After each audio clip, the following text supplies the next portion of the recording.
Hi, I'm Mikari Tarpley. I graduated in May of 2026. From my freshman year, we hit the ground running. I think the discipline of just like my schedule, having to wake up, I had like an 8 a.m. dance class, Monday, Wednesdays, and Fridays potentially, I don't remember.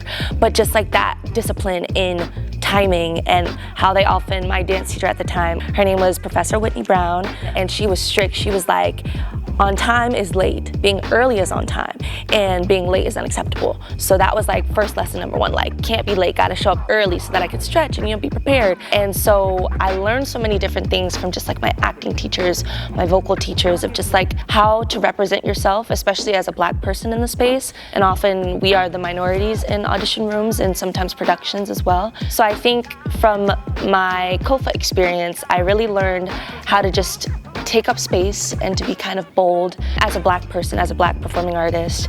And it really worked out well with CrazySexyCool because this is a predominantly Black cast, a predominantly Black crew and creative team. My absolute favorite moment of being on stage is getting to like see the audience and hear them react to the show. And there are a lot of moments in the show, like with like the opening number or No Scrubs, which is our opening into Act 2, or even our closing, Waterfalls. Like there's a lot of audience interaction and there's room for us to, you know, make eye contact with the audience or play with them a little bit. So that's something that I've tried to do each night I'm on. I think it's hard sometimes, at least for me, to really be caught up in the work of it. It's like, oh, I have to do this right. Like I'm the Band-Aid of the show. If something goes wrong, I'm the one that steps in and makes sure that the show goes on. But I think there's also room to just remember, like, this is theater. We sing and we dance and we act for a living. Like, this is supposed to be fun. So remember the fun and remember the play.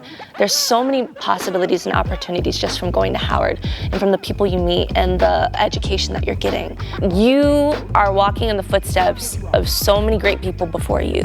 Step into that power, step into that greatness, and know that you're great and you can do almost anything as a Howard Bison.